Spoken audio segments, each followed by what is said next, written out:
Hello and welcome to an all-new episode of Anime Brain Freeze. We are your Happy New Year hosts. I am John. And I'm CC, and when there's just too much cool anime to watch, we got you covered. 2019 has only just begun, but we're not even remotely done with 2018 yet. So today we will quickly rattle off the shows from summer season that did not convince us to see them through. Then we will rejoin our favorite pack of smooth criminals and discuss part 5 of Lupin the Third. And last but not least, it's time to unveil our personal picks for the best shows of summer season 2018. So let's kick this new year off the right way. Don't go anywhere, we'll be right back.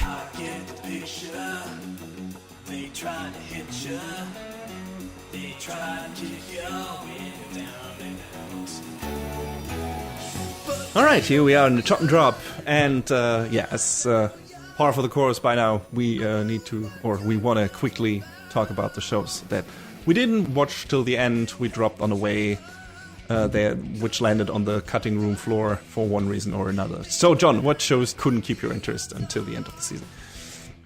I think pretty much everything I said at the start of the season that I dropped were my drops. Like, first off was Seven Senses of the Reunion. You know, that one show where it's about a bunch of kids who played an MMO. One of them died of, like, heart failure while playing, but their consciousness is still in the game world. Ooh, spooky.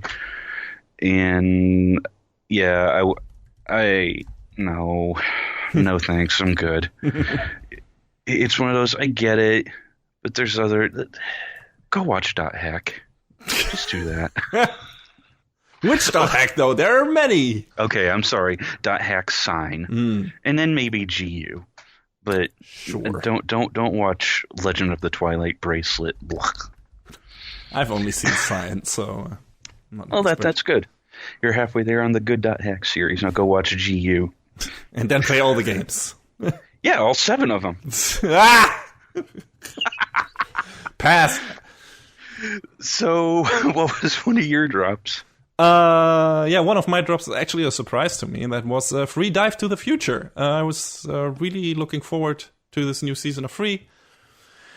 Swimming anime boys, but it was one of the shows that I let pile up in my backlog to binge later as it wrapped up. And then as the season went along, I heard more and more disappointing things about it. It seems like it was a mix of bad drama and plot contrivances that took all the fun out of the show. And those accumulated bad impressions I read from several people just killed all my desire to go back to it. Which is a shame, because I really liked the first 2 seasons of that series. But I guess Dive to the Future just focused on the wrong things this time around. And that's why I exited. That's too bad. Another show that you threw under the wagon, so to speak. Island. God damn. A light novel show to end all light novel. Or was it a visual novel? I don't fucking know. It was a visual based off of a visual novel. Right. And they tried to hype this up because they were like, yeah, it's getting localized and we're releasing it on Steam, and Jesus fucking Christ. This show just starts off bad with, our main character has amnesia. Great, that's what we're starting, huh? Okay, all right. Doesn't always have to turn into a bad thing, as Planet With has proved this season. So that's true. But some shows just, But then when you get shit like he's washed up on the beach of this mysterious island, one of the main heroines falls face first onto his onto his deck, and then please, language, John. Yes, I'm sorry. Excuse me. And then one of the girls is so fervently convinced that she has this crippling disease that she really doesn't. It's just it was just really bad, poorly written drama. It's just I didn't care, so I just took it, and it had to leave the island like Big Brother. You all watch that reality TV show stuff, right? Wait, isn't that Survivor or something? Whatever. I'm going for. Yeah, you're right. Who gives a fucking shit? Either way, Island did not catch my fancy, and I didn't enjoy it. What else you got? Yeah, a show I was pretty sure I'm gonna drop after its first episode, and what I did. Cells at Work, a fun idea about a workplace comedy show set in the human body, with, the protagonist being a bunch of blood cells and other parts of the body. But the humor in the first episode did not grab me at all, and I think that's the main draw of the show. And if that doesn't work for you, then why keep going? And I just was not compelled to check out any more of it. But I seem to be very much in the minority here, because I heard a lot of positive things about the rest of the show from people. So if that genre is your kind of thing and you want to see it realized in an unusual setting, I'd say go for it. Maybe you will take a liking to the comedy in that show, and that will be enough. And the characters will keep you, going along and everything. But for me, just the first episode was not really a draw. So, yeah. The last of my drops was Music Girls, or Ongaku Shoujo, if you prefer, yes. Whatever. I was really disappointed by this, because I believe I mentioned how the original short was from 2015. It was part of, the Anime Mirai thing that's been going on for several years. And it was Studio Dean flexing their animation muscle, and it looked beautiful, and it was great, and it was awesome. And this is dumpster trash. Because from the first episode, it just looks... It's the worst looking thing Dean has ever produced, in my opinion. It looks terrible. It's about this C-tier idol group, and this one girl's like, oh, I can dance real good, and I'm going to join with them, and she can't sing for shit. And it's like, all right, I see how that could be, funny, but the animation is not doing anything for me, so I just immediately tossed it aside. Like, I think I gave Island maybe 2 episodes, but this one I was like, I'm out. I'm out of here. See you later. Bye. And given the subject matter, this is a very strong statement by you. Like, you love your idol stuff, and if a show immediately puts you off after one episode, even with that subject matter, that's kind of a woof. Hey man, there's other idol shows I haven't finished or dropped. Yeah, but not after one episode, right? Yeah. Just saying. Yeah. So I guess. I mean, did you hear anything that you made that made you think that you made the wrong decision? Nope. Oh, there you go. So yeah, the last show I quit out on was kind of a back and forth for me. It was Angels of Death, the mystery / horror / thriller / comedy show that was based on an RPG Maker game about a girl named Rachel trapped in a dungeon-esque house and who's trying to get out while a bunch of people are trying to kill her. And then she teams up with one of her killers. He's named Isaac, and they try to get out of the house together. And while trying out to find out where Rachel even got there, because she doesn't remember.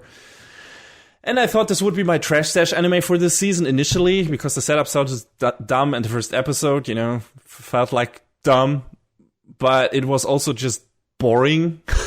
The first episode felt really slow and weird, and the setup was like, okay, where's this going? And I wasn't really, really taken in by it in the beginning, and was thinking about dropping it immediately after the first episode. And then people talked up the second episode, saying it turns into a buddy cop comedy show. And that the first episode gives you a completely wrong impression, and is way too moody and dark and everything, and that the show gets much more comedy focused later on. And that got me interested again. But after checking out the next 2 episodes, I couldn't warm up to the characters at all. Isaac especially got on my nerves constantly. He's the worst kind of dumb, loud character in anime. His laugh is not creepy, just annoying. The comedy was not funny to me at all. So yeah, after 3 episodes, I gave up on this show.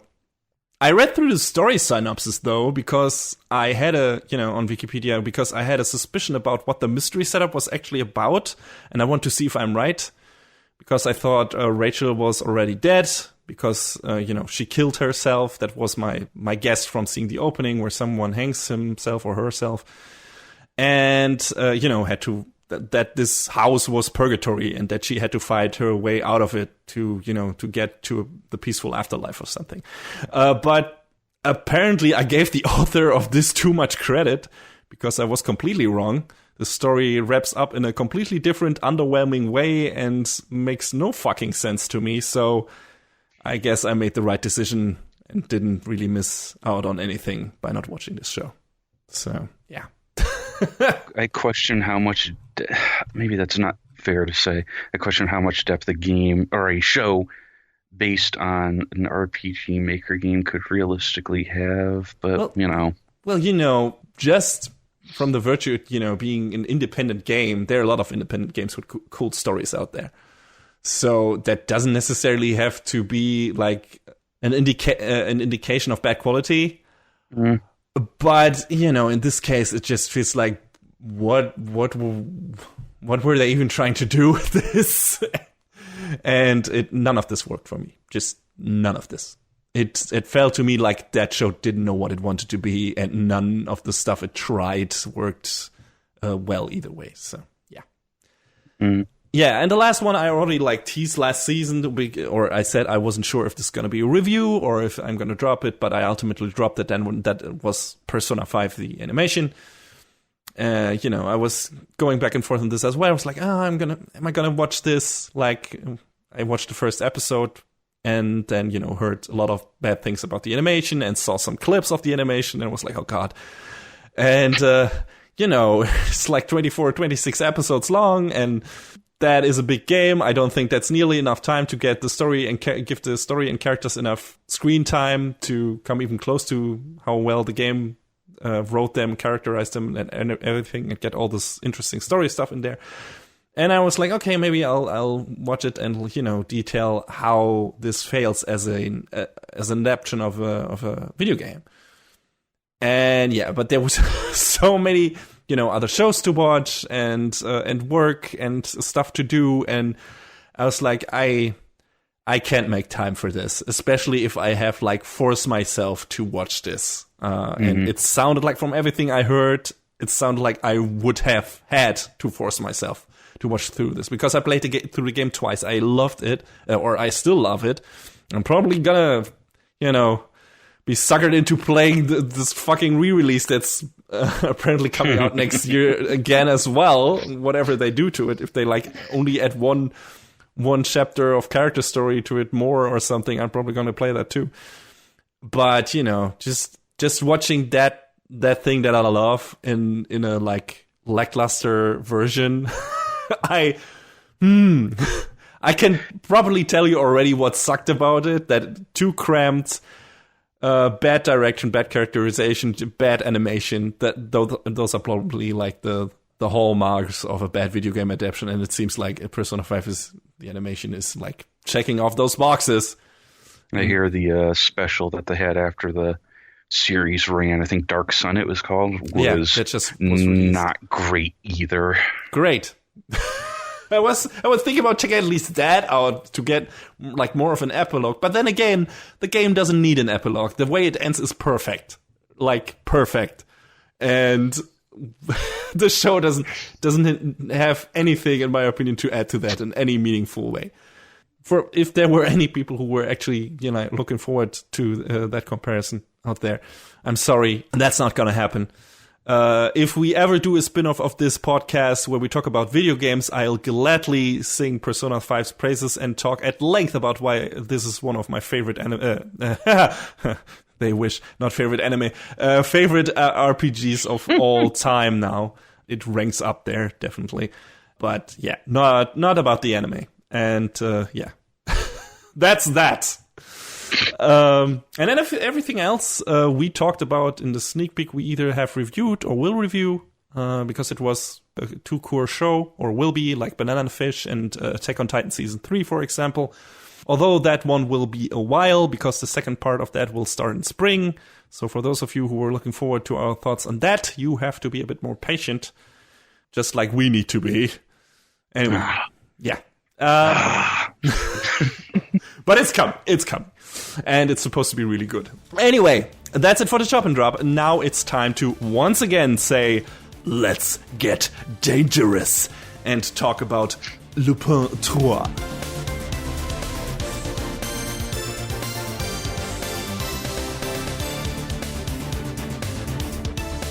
Yes, so 2018 saw the return yet again of one Arsène Lupin the Third, as he and his gang have sniffed out a fresh source of income, jacking the digital profits from a pack of dark web drug dealers who distribute narcotics online via an illegal marketplace called Marco Polo.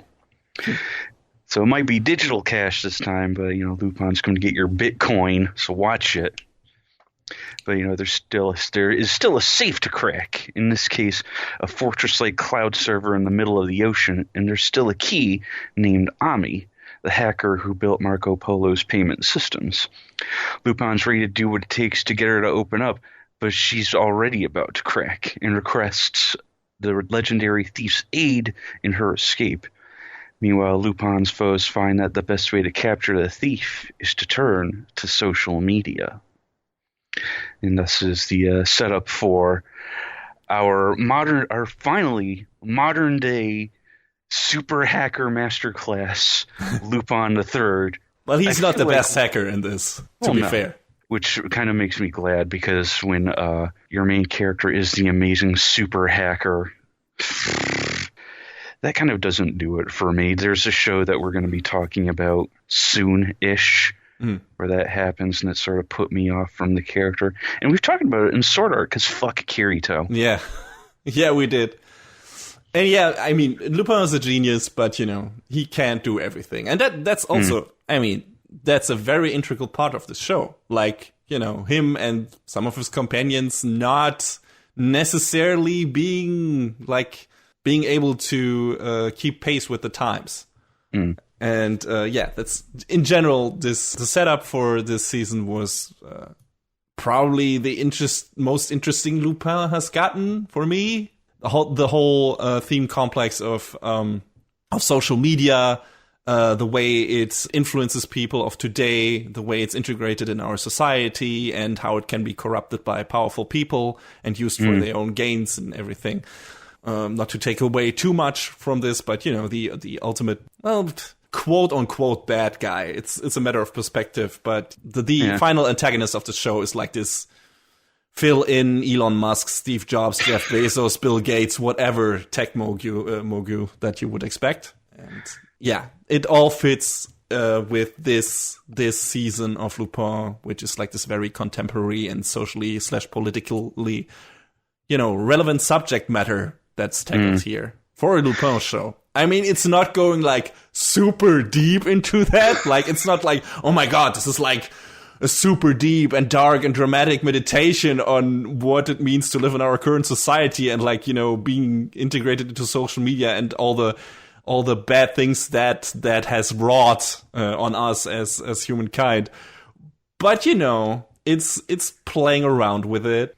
Yeah, I mean, I feel like it kind of touched on the same things and this is going to be a weird draw, but bear with me, with Gotcha Man crowds, because the central theme of that show was definitely about the dangers of social media and mob mentality and not being able to think for yourself, because I feel like that comes into play a little bit in this show. Yeah, I don't definitely. know what you think. Oh yeah, definitely. That's one of the main central themes, I would say.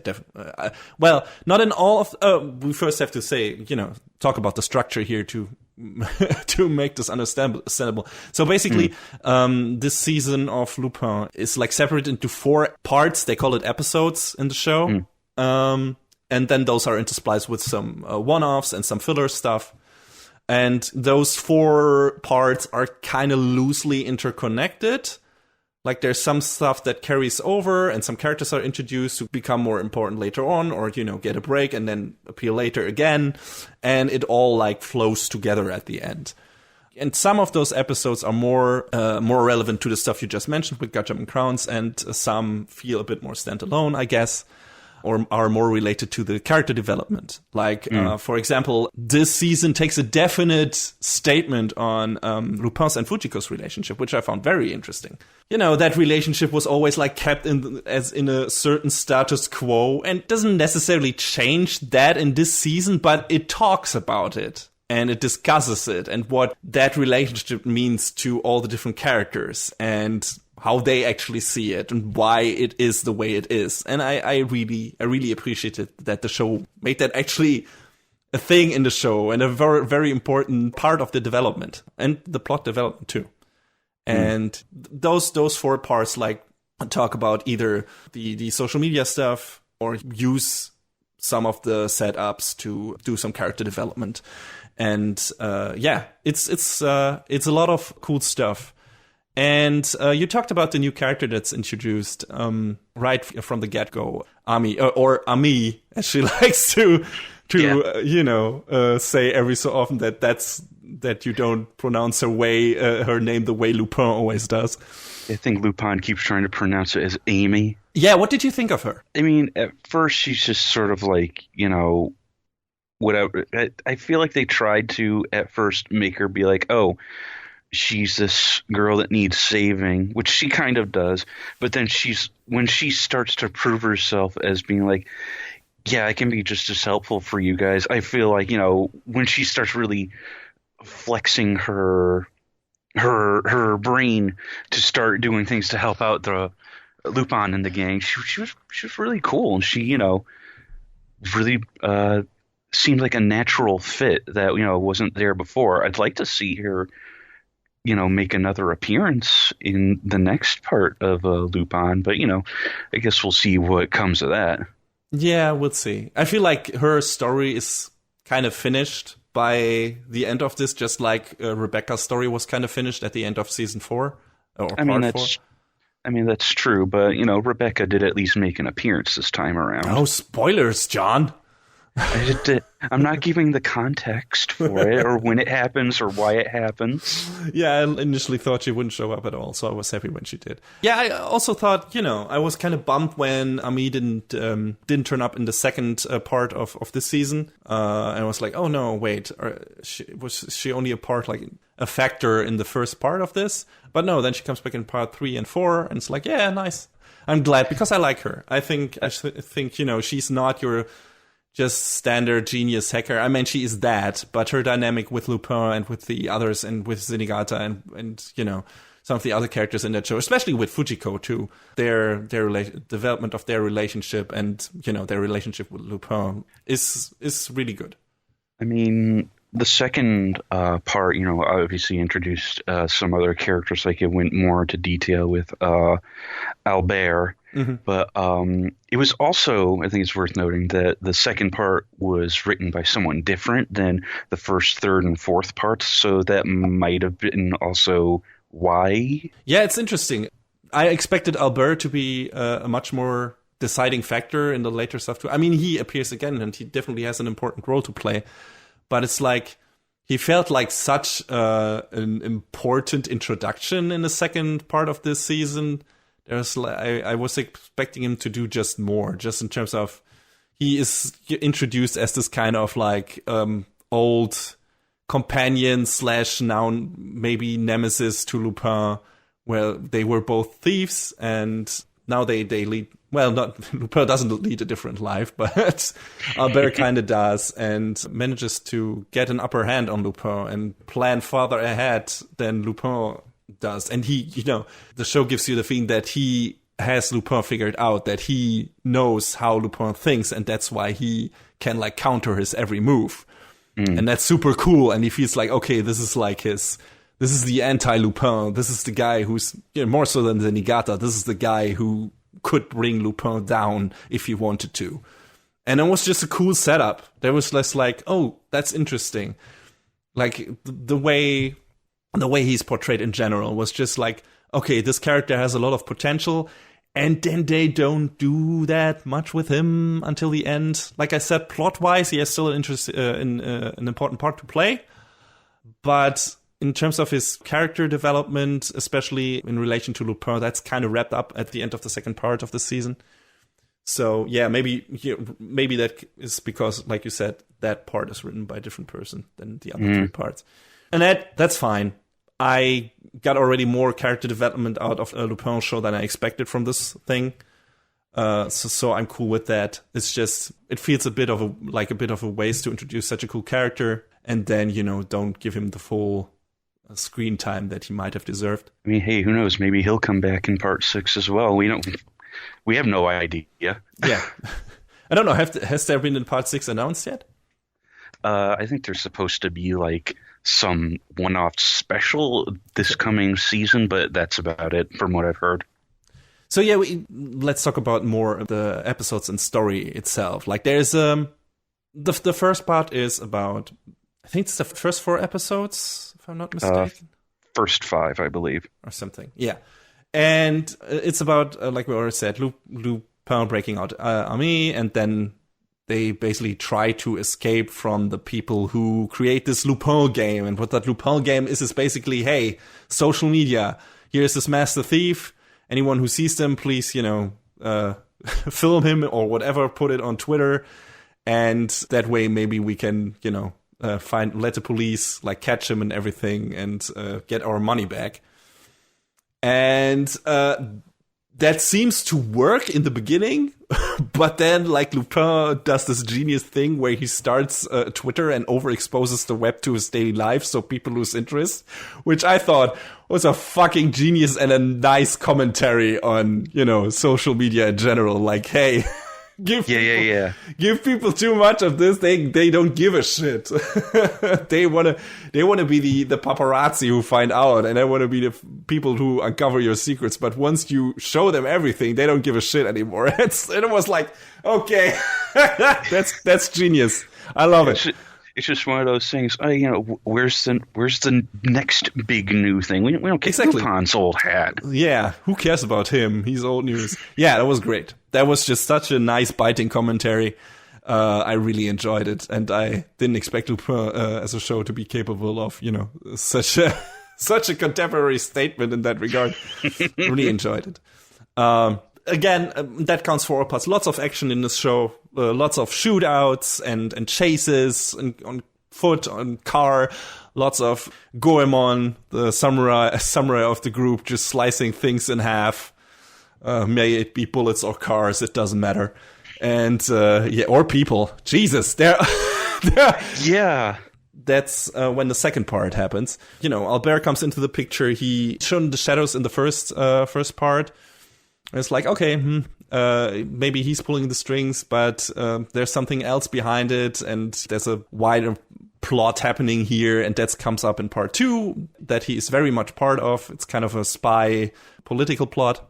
It ends up with everyone being chased by assassins, and those fights in that part 2 are really wow, they're really violent. There's a lot of blood. I did not expect that show to get so bloody. And the second part is pretty much, well, not the only thing, but the one that gets so gratuitous with its violence, which I did not expect. It was shocking, really. Yeah. It was really like, holy shit, where's this going?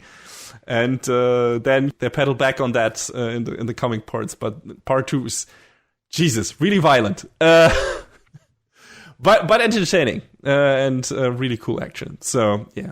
And then we get to part 3, which reintroduces Ami, who's made friends with a princess at the school she's going to now. And there's a coup staged in the country of that princess, and, things are happening.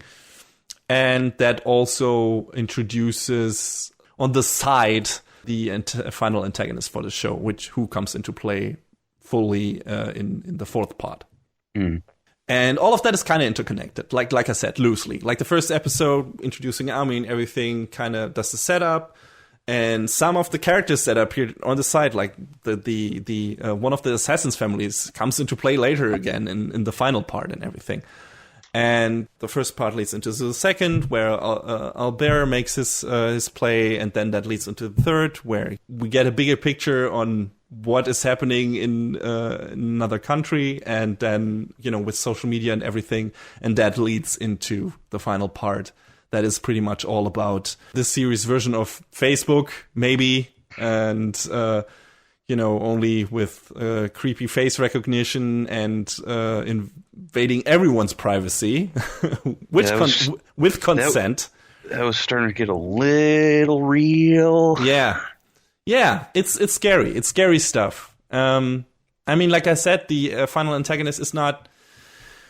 He comes across as a super dirtbag for many reasons in the beginning, but he also doesn't have evil motives necessarily. He's misguided, definitely, but it's not like that you could say, okay, this is all for personal gain. Partially it is, but not only.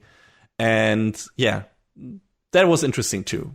You could have made this completely one-sided bad thing, and don't get me wrong, the show paints us as this bad thing, but it's also shifting to the blame to some of the other parties, where the antagonist is saying, I'm not going to turn this thing off. This is objective, and if none of you people had secrets, this thing would work. This thing would treat everyone equally, and there would be nothing to unearth, and there would no governments and economies crumble onto the revelations brought upon by my invention. Mm-hmm. And that's kind of true, but also not. It's more complicated than that. He's glossing over some of the more complicated parts that he just wants to ignore, I guess, because of his idealistic worldview.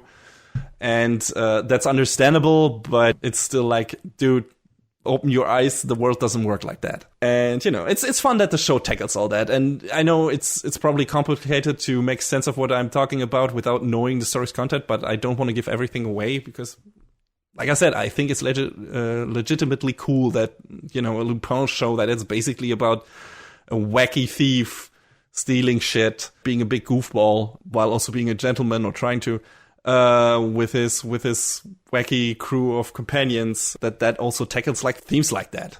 I think it kind of makes it probably the most cohesive of the series to date, in my opinion. Oh yeah, definitely. It feels like a thing that runs, even though it is intercepted by short filler episodes. We will talk about those in a minute because those are also very interesting. But it feels like this is a coherent vision and has this through line, both in terms of theme but also in terms of plot, and how the characters that are introduced and reintroduced, how those characters are used throughout the series, and how everything flows together at the end in terms of character development and revelations too. Also for the main characters, like I said, for Lupin and Fujiko, it all works. It all feels even though, like I said, it's shorter parts that are connected, it feels like it's coming out of one mold. And it feels very coherent. It's cool. Yeah. Let's talk about the filler episodes, because those are also kind of interesting, because in each of the filler or one-off episodes, you get a Lupin from a different era. Those different versions of Lupin on the outside can be told apart by the color of their jacket. All of the different eras of Lupin anime had different colored jacket Lupins. Green jacket, pink jacket, red jacket. And I'm more familiar with the red jacket one because those are the OVAs or TV specials that I watched. Or before this, the current one is the blue jacket Lupin. Mm-hmm. But we also get, we get an episode of pink and we get an episode of green. And they all are slightly, even in this show, slightly different variations of the character, and differently animated, differently written, characterized. And I think the show brings this across rather well too. I don't know how accurate it is when compared to the actual early versions of this character, because I have no point of comparison here, because I haven't watched most of that stuff. But they feel distinct enough that you can see, okay, this character lived through different incarnations, and every time someone else wrote that character, or at least in the anime adaptation, other people were responsible to bring that character to screen and gave him their little touch. And that's why he was a different character in different incarnations. Like the pink jacket Lupin in this is extremely cartoony, slapsticky. He has like this, it feels like the episode that he is in feels like the Saturday morning cartoon thing, where it's like a really goofy story about two brothers trying to create the most safe. Yeah, that episode didn't do a lot for me. It's for me neither. Like, I mean, I get what they were trying to do, but I was like, I feel like a lot of the other filler-ish episodes kind of jived a lot better with the rest of the series. This one just felt out of place. It felt anachronistic, kind of, yeah. But only probably because we only know the current version of Lupin, which is, this really nice mix of gentleman thief and goofball. Like, I think and that's yeah. Yes, I mean, the two that I know best are the blue and the red jacket, so, yeah, me too. In general, I felt like the filler episodes were the weakest stuff of this season. They were interesting, but just in terms of what stories they were telling and, what character stories, they felt a lot more basic and a lot more, like, simple than, the stuff we currently get. We got in season 4 and now in season 5.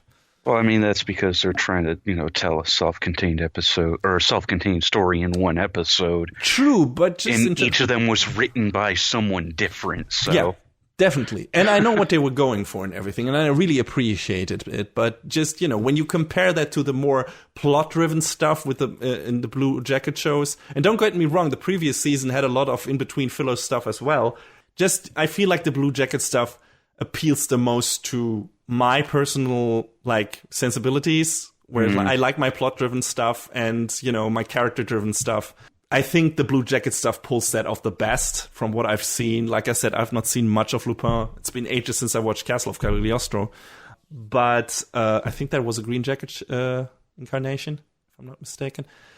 But I appreciated the actual Blue Jacket stuff in this more than I like the stuff with the older Lupins. And don't get me wrong, there are decent episodes in there. Like, there is one with the Green Jacket episode is a murder mystery, which I thought was pretty cool. I like procedurals, and that was just well pulled of murder mystery with kind of a cliche plot twist, to be honest, which is like, okay, of course it's that, sure. But, yeah. but Lupin himself felt like, in that version, pretty much the closest to what he is in his Blue Jacket incarnation, in my opinion. Like, there's one goofy scene in the beginning, but then he's like the straightforward, smart, intelligent person that, is miles ahead of the other people and just, completely has them figured out and everything. And that's cool. He's just a cool guy. While in the pink version, he's like a total idiot. He's a complete moron that gets hit with big hammers by fucking Jigen and Fujiko. And it's like, okay, what is this?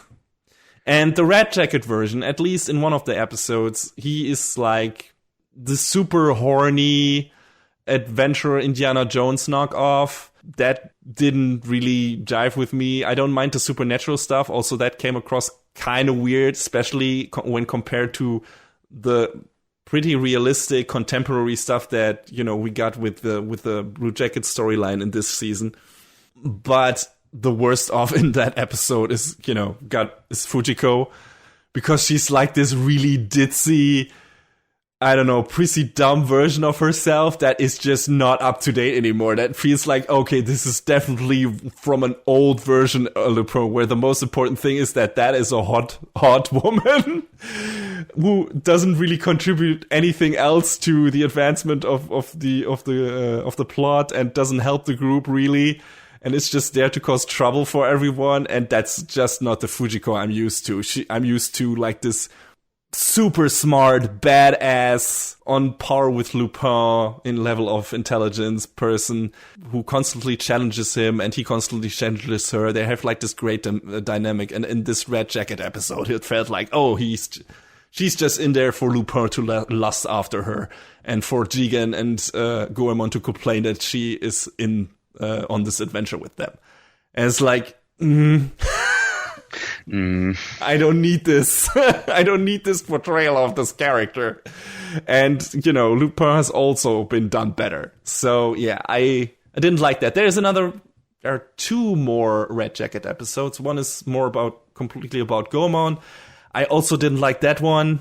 No? I don't know. I think Goemon is a cool character, but that storyline just felt too, I don't know. What's the right word? Meandering? Yeah, thank you.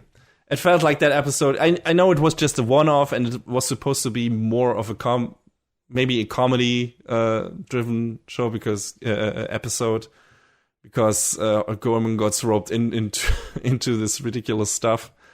But I don't know, that episode also didn't do it for me. I found it to be kind of boring. But you liked it, apparently. I thought it was enjoyable to see him figuring out this whole mystery on his own, and helping it's fine. Keeping this neighborhood safe. It's fine, but when compared to all the other stuff in this season, it was like, okay, this is all right, but I can take it or leave it. There's another Red Jacket episode where Zenigata seems to have lost his memory and suddenly becomes a master thief, or gets coerced into being a master thief as well, and he can pull it off really well because he remembers all the stuff that Lupin did for some reason.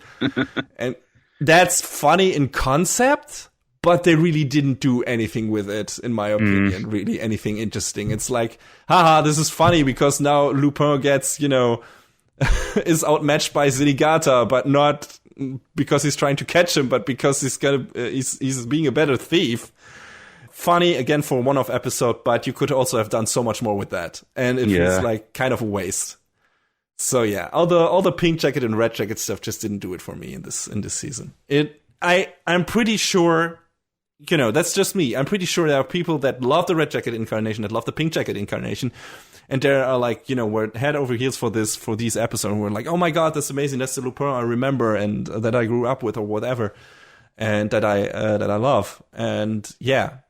And like I said, before the Blue Jacket stuff, I watched some of the Red Jacket stuff, but I haven't watched that in ages. And maybe if I went back to it now, I would be like, oh God, no.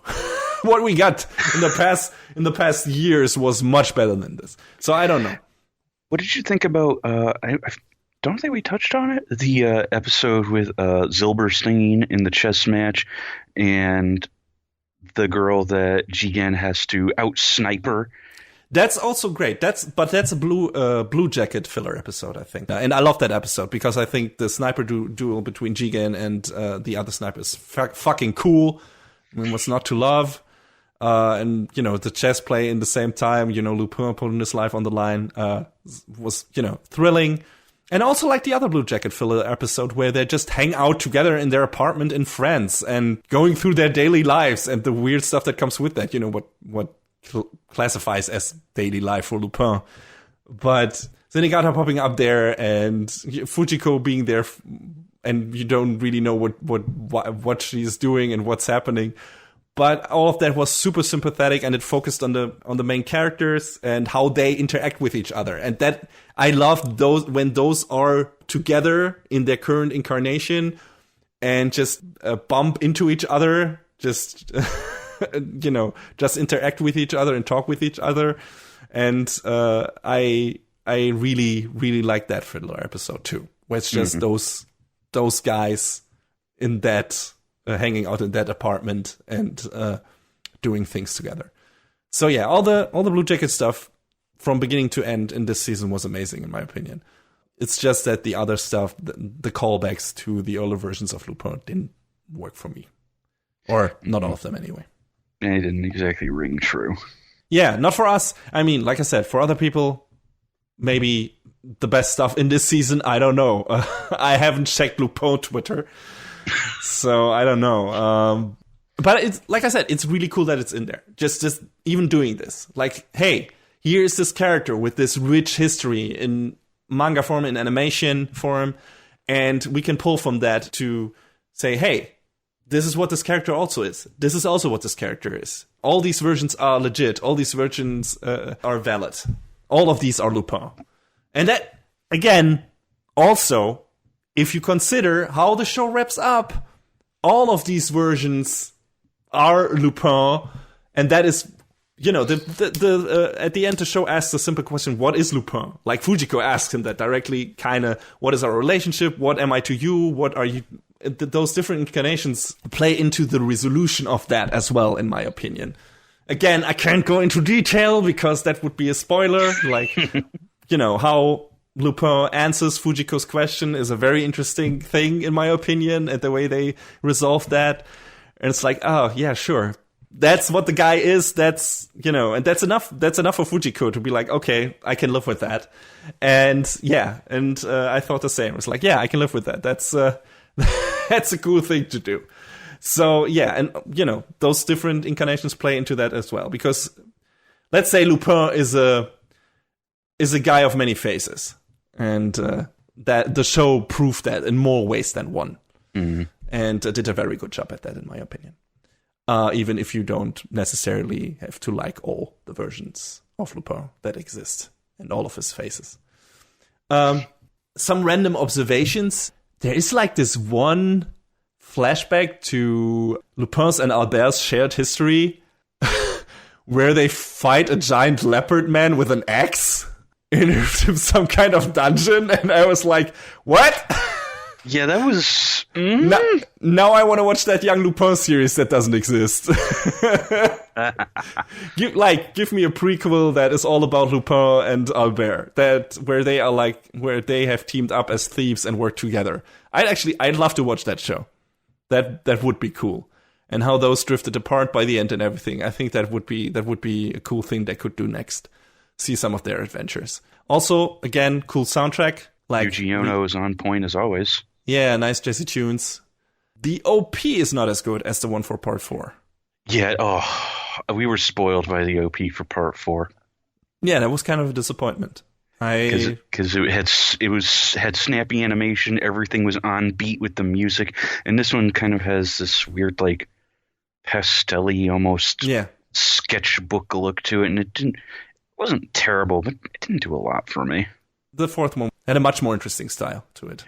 Which is weird, considering I like this series more overall than I did 4. Yeah, me too, definitely. Like, 4 was more uneven, and it had a still really like 4. Goofy, weird ending. Yes, the ending is where it kind of completely fell apart, because it was so out there and didn't fit the rest of the tone of the show. Like, the rest of the show was very...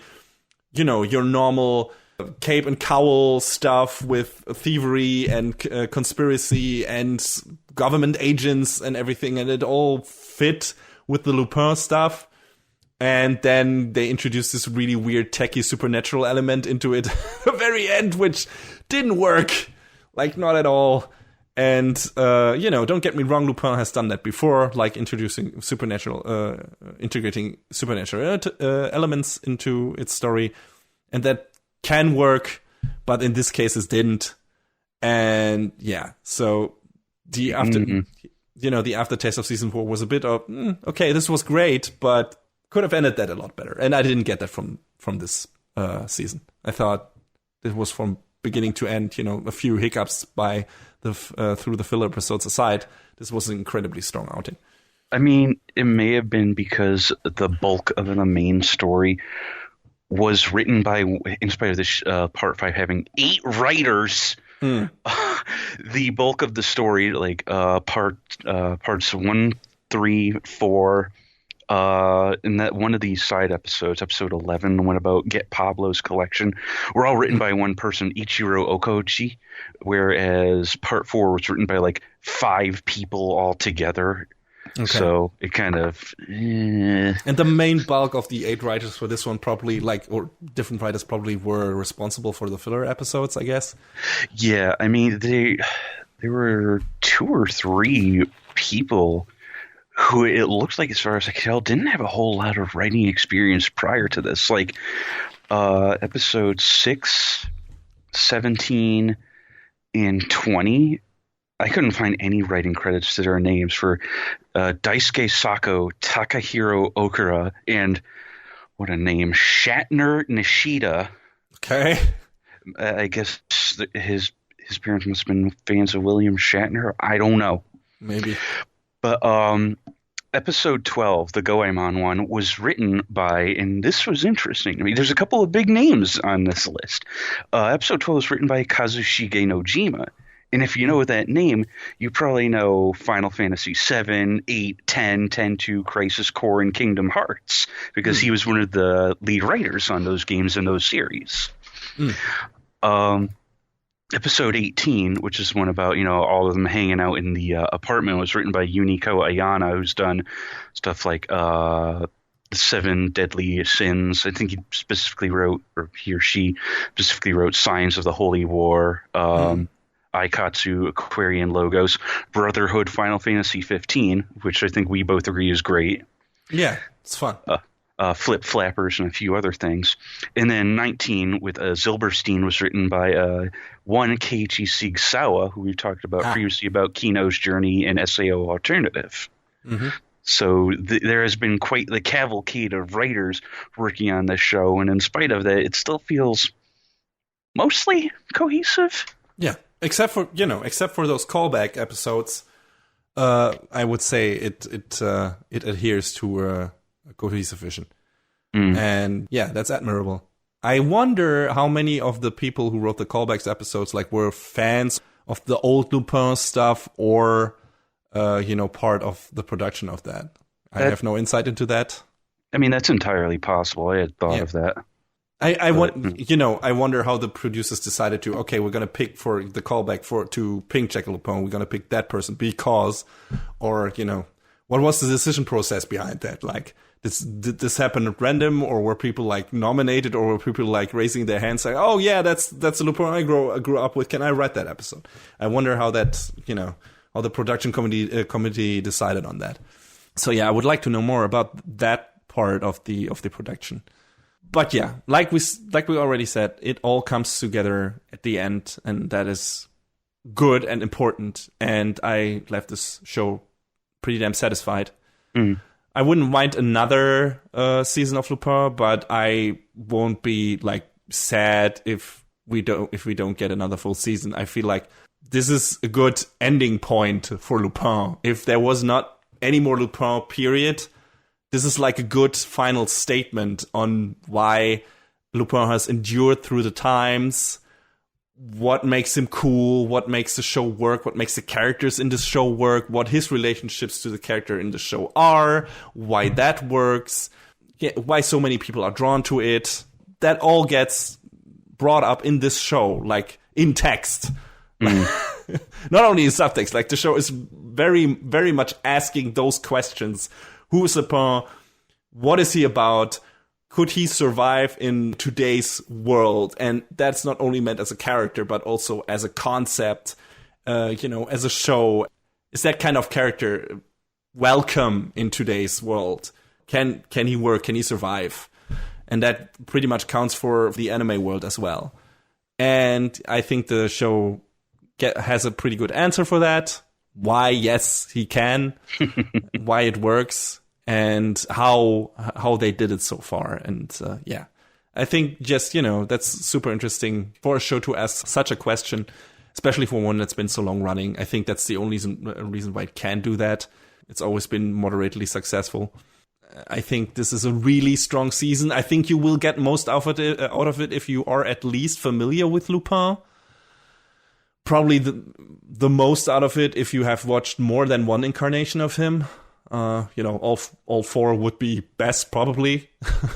If you are a Lupin nut, so to speak. But you don't have to. It's enjoyable either way, I think. And you learn enough about the characters and their relationship that you can completely understand what the show is going for by the end. And also, we haven't mentioned that yet, but that show looks really good. I think it's probably one of the best looking of the bunch. Yes, that it's ridiculous. Just in terms of style, it still has that in spades. You got your kind of watercolor backgrounds. In general, you get a lot of interesting vistas. The fourth season had this, it was mainly set in Italy, and now we get mostly France, but also, some other countries. But it all looks very varied and interesting and cool and stylish and genuine. just the artwork in the show is fantastic. And the animation is mostly up to par. Like, really good stuff, some really fluid stuff. Of course, there are some episodes that are a bit more limited, but most of them just look fucking great.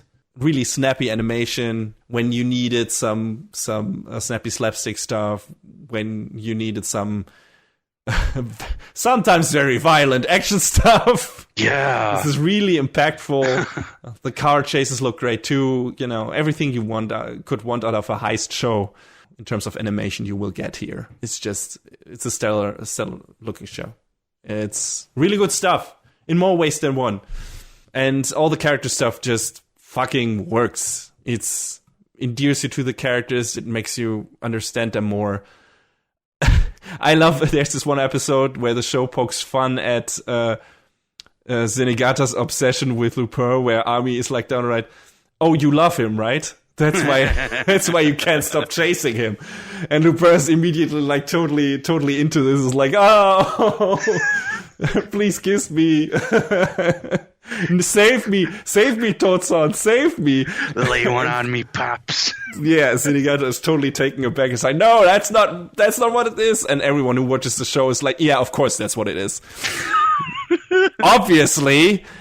So much stuff where the show like pokes fun at itself and recognizes its own themes, its own shortcomings, maybe in some parts, or its characters' shortcomings, and tries to discuss them, bring them up, like let the characters talk about it themselves and bring in some development there. And that's really cool. For such a long storied franchise to bring something new to these long and storied characters is just an impressive feat in my opinion. Also, all the other interesting themes that they discuss in terms of the current political and social landscape of our world. So, yeah.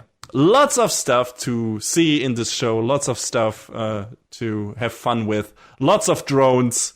There are many drones in this show. Like, holy shit, every episode has a fucking drone.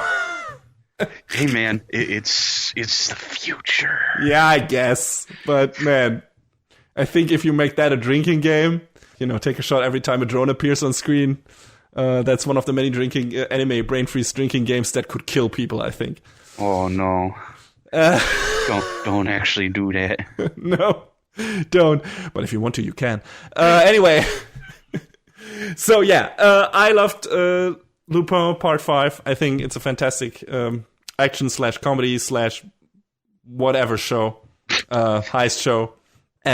Spy show, thief show, I don't know what you want to call it. It's just Lupin. It's Lupin. Yeah, that's the answer. That's the genre. Yeah, that's the genre. The genre is Lupin the Third. So, there you go. That's the answer. I mean, I thought it was great from beginning to end too.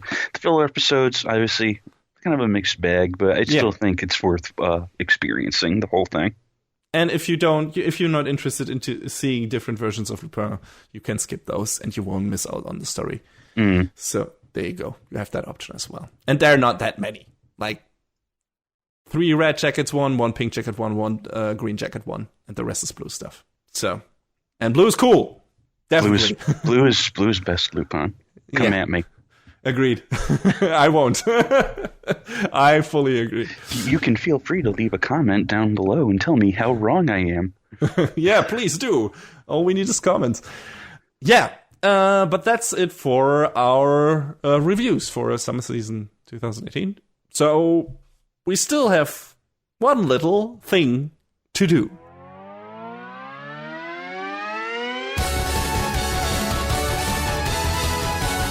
Best of the season. All right, it's time to pick the best of the season. John, you are the first to have this questionable honor of having to decide. Oh, man. Oh, man. Tag it. All right. So, while we're recording this, I'm still undecided. So I kind of have to puzzle this out because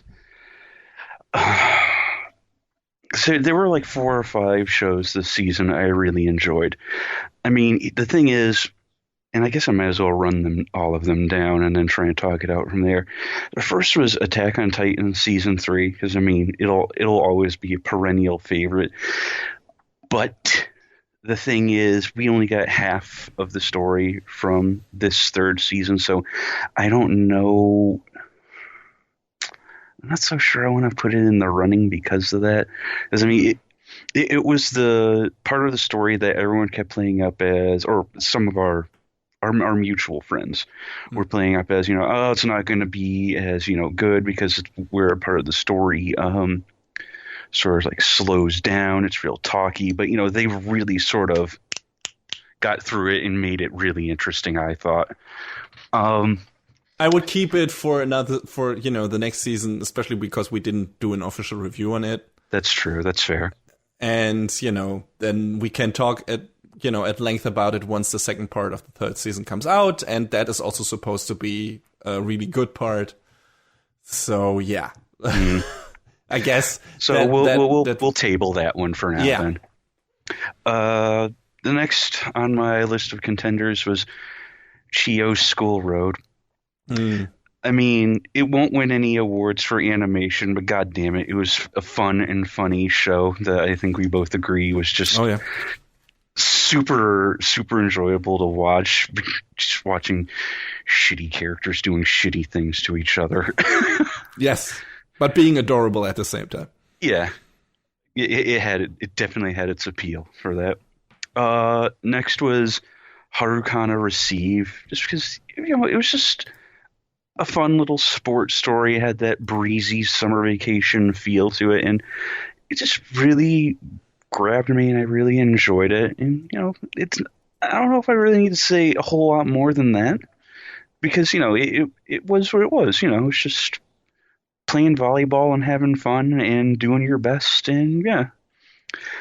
The next choice was, and I don't think I need to go into detail because we just talked about Lupin, because it was great for the myriad of reasons we laid out before.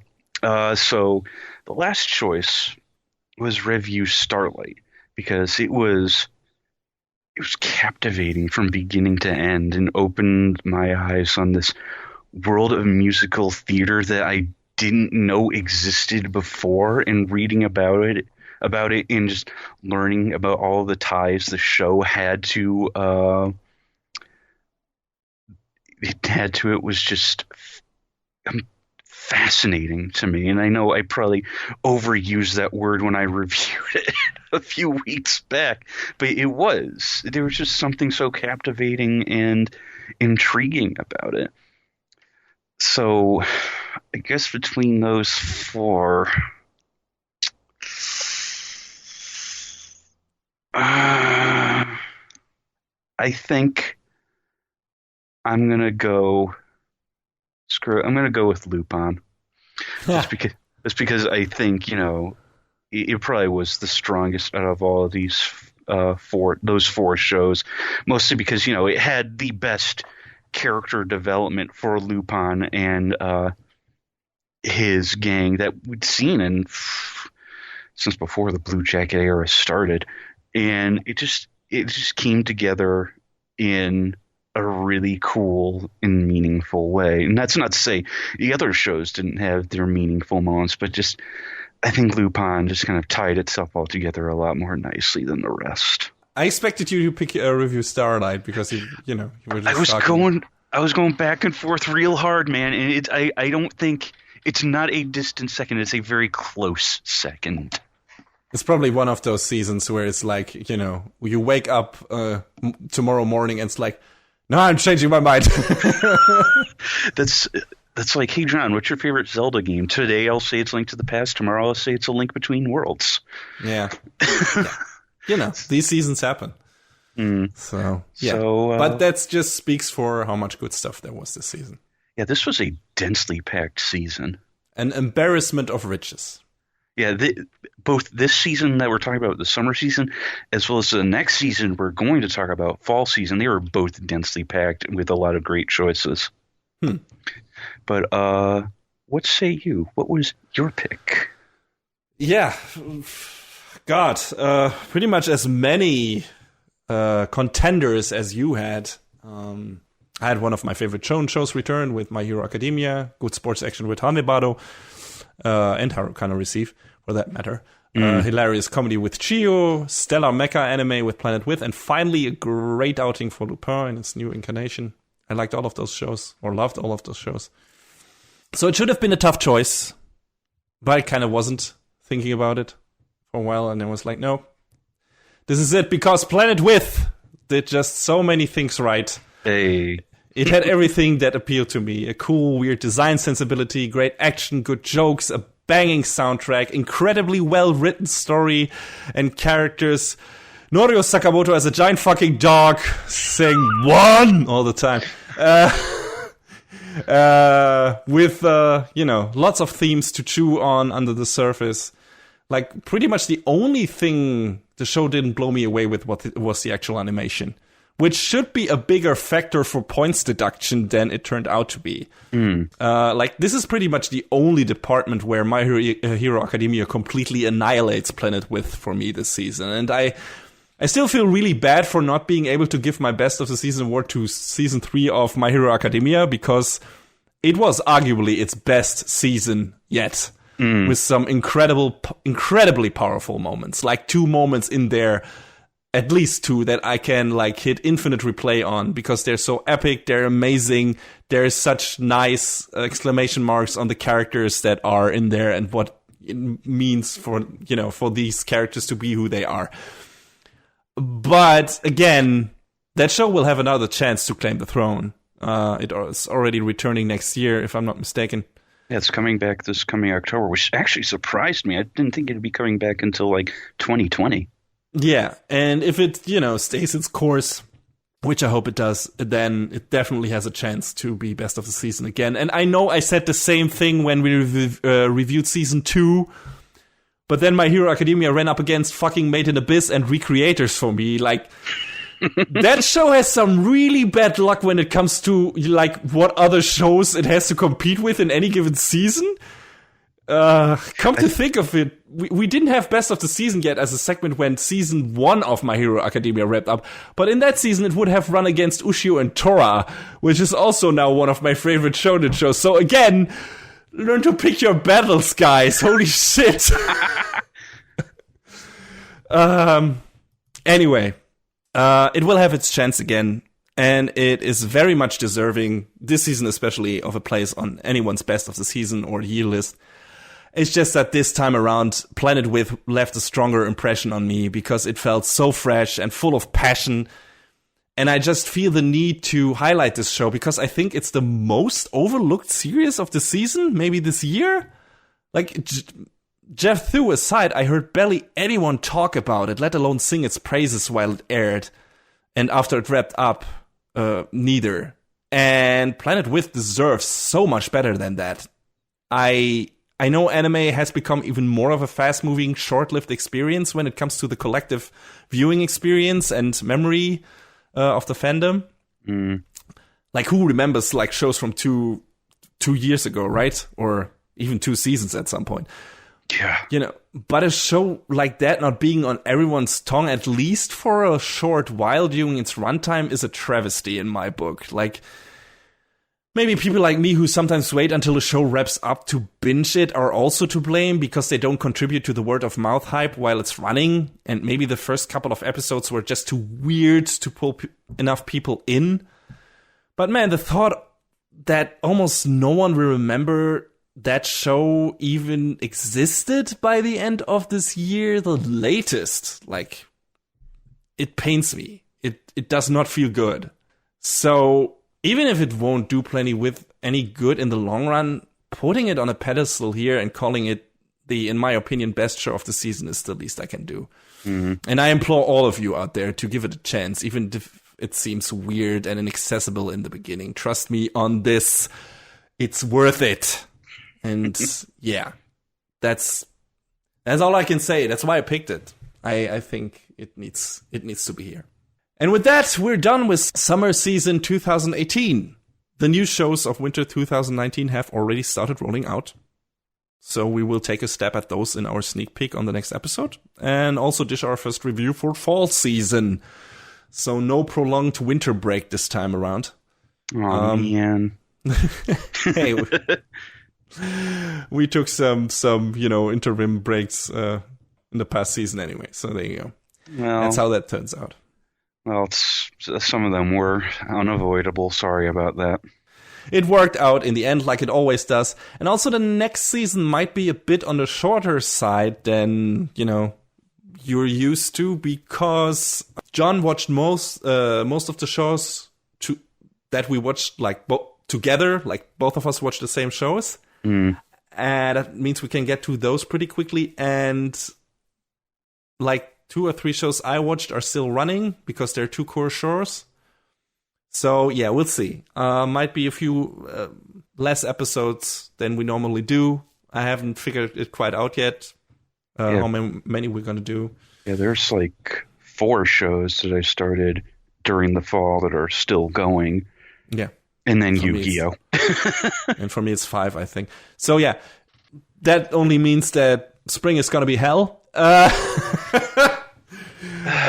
Yeah.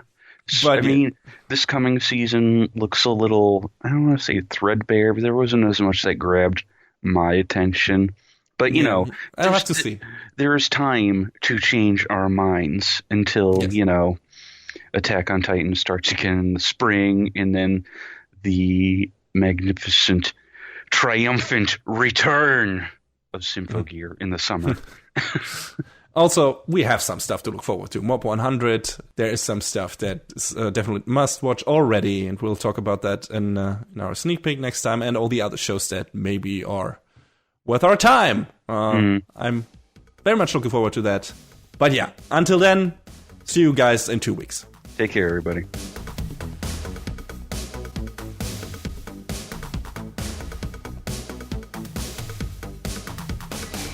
And that is a wrap on the 65th episode of Anime Brain Freeze. All the music in our show is from the Double Dragon Neon soundtrack by the amazing Jake Kaufman. Please go to vrt.bandcamp.com and check out his awesome work. Our show is available on most of the popular podcast services, but it's always worth visiting animebrainfreeze.com for our review index and some interesting articles linked in our episode release posts. Follow us on Twitter at AnyBrainFreeze. We tweet regular updates and fun anime-related stuff there. Leave us comments and questions on Facebook and our YouTube channel, or send an email to animebrainfreeze@gmail.com. We would love to read your feedback. Thanks for tuning in. We hope you had a good time, and please join us again on our next show. Macht's gut. See you then. Next time on Anime Brain Freeze. More gold. More food. More hijinks. And more boners.